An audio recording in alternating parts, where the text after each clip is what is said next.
కూటమి నాయకులు మేమంతా కూడా, నేను పట్టాభి గారు అనేక సందర్భాల్లో ప్రెస్ మీట్లో మాట్లాడాము, అలాగే యామిని శర్మ గారు కూడా. అంటే కూటమి సక్సెస్ అయింది. ఈ ల్యాండ్ టైటిలింగ్ యాక్ట్ తేవడం వెనక దొడ్డిదారిన అగమేఘాల మీద సెక్షన్లని సవరణలు చేసుకుంటూ తనకు అనుకూలంగా ఎలా తెచ్చాడో అనేది.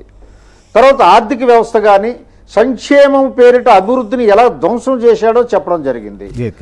అలాగే ఇందాక పట్టాభి గారు మాట్లాడుతూ ఇన్సూరెన్స్, అసలు ఇన్సూరెన్స్ ప్రీమియమే కట్టలేదు. తర్వాత మిర్చి మామిడి అన్నిటికీ ఇన్సూరెన్స్లోంచి బయటికి లాగేశారు. రైతులకి చాలా ఇబ్బంది పాలే సెకండ్ పొజిషన్ ఆత్మహత్యల్లో. కౌలు రైతులు 3వ స్థానం మన దేశంలో కౌలు రైతుల ఆత్మహత్యలో. అలాగే నిరుద్యోగంలో ప్రథమ స్థానం 24%. ఇవన్నీ కూడా ఏమైంది అంటే శ్రీహరి గారు ప్రజలు నిశితంగా గమనించారు. దీనికి మందు ఏమిటి, సర్వరోగ నివారణ ఏమిటి?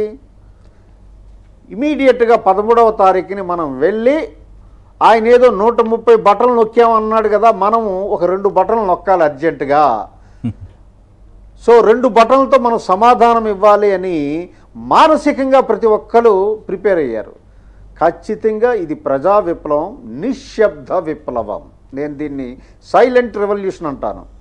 ఎందుకంటే ఎక్కడా కూడా ఈరోజు గుంభనంగా ఉంది. ఎవరికి విశ్లేషకులు కూడా అంచనాలకు దొరకటం లేదు.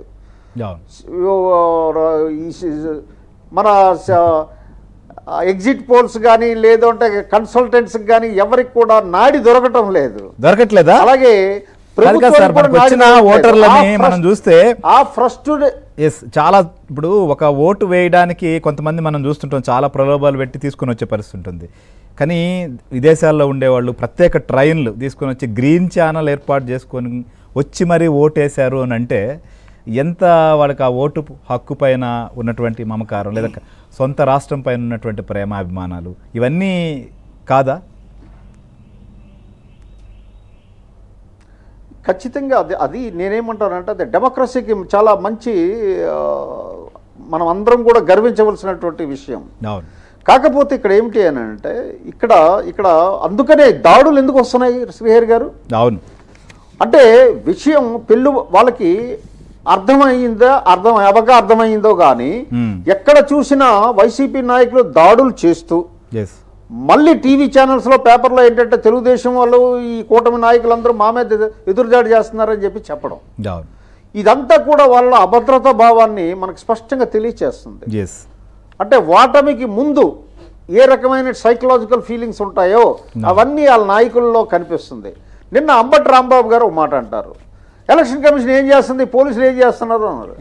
ఎట్లా అంటావు బాబు రాంబాబు? పోలీసు వ్యవస్థ అంతా మీ ప్రభుత్వ కనుసరణలో నడిచింది కదా, కంట్రోల్ ఎందుకు చేయలేకపోయింది? ఇప్పుడు చీఫ్ ఎలక్షన్ కమిషనర్ అడుగుతున్నారు, సిఎస్ డీజీపీ వెళ్తున్నారు ఢిల్లీ, చెప్తారు అక్కడ సమాధానం చెప్తారు వాళ్ళకి. ఇప్పుడు సమస్యాత్మక ప్రాంతాలు అన్నది పోలింగ్ హిస్టరీ ఉంటుంది, బ్యాక్ హిస్టరీ ఉంటుంది.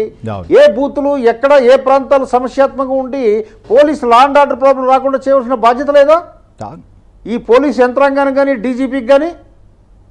ఇవన్నీ విడమర్చేసి ఎవరికి లబ్ధి చేయాలని మీరు చేశారు, ఇవన్నీ బయటకు వస్తాయి ఖచ్చితంగా. మనం 4వ తారీఖు వరకు వెయిట్ చేస్తే వాళ్ళకి అర్థమవుతుంది, అందరికీ అర్థమవుతుంది. సార్ ఇప్పుడు వెబ్ కాస్టింగ్ ఏర్పాటు చేస్తే ఆ వైర్లను కూడా ముందే కట్ చేసేటువంటి సంస్కృతికి దిగారంటే అది భయం కాకపోతే ఇంకోటి ఏంది సార్? మొత్తానికైతే మాత్రం ఎండుతున్నా చెమటకు తడుస్తున్నా క్యూ లైన్ల నుంచి మాత్రం పక్కకు పోలేదు. గతంలో ఎప్పుడూ చూడని విధంగా ఓటర్లు తమ యొక్క ఓటు హక్కును కూడా ఆంధ్రప్రదేశ్లో వినియోగించుకున్నారు. సో ఇది చైతన్యం అనుకోవచ్చా, లేకపోతే ఓటు రూపంలో ఒక తిరుగుబాటు జరిగిందని మనం ఆంధ్రప్రదేశ్లో అనుకోవచ్చా? ఈ పర్సంటేజ్ చూసిన తర్వాత మీ సుదీర్ఘ అనుభవంలో మీకేమనిపిస్తుంది? అడిసిమల్లి గారు, అందరికీ నమస్కారం.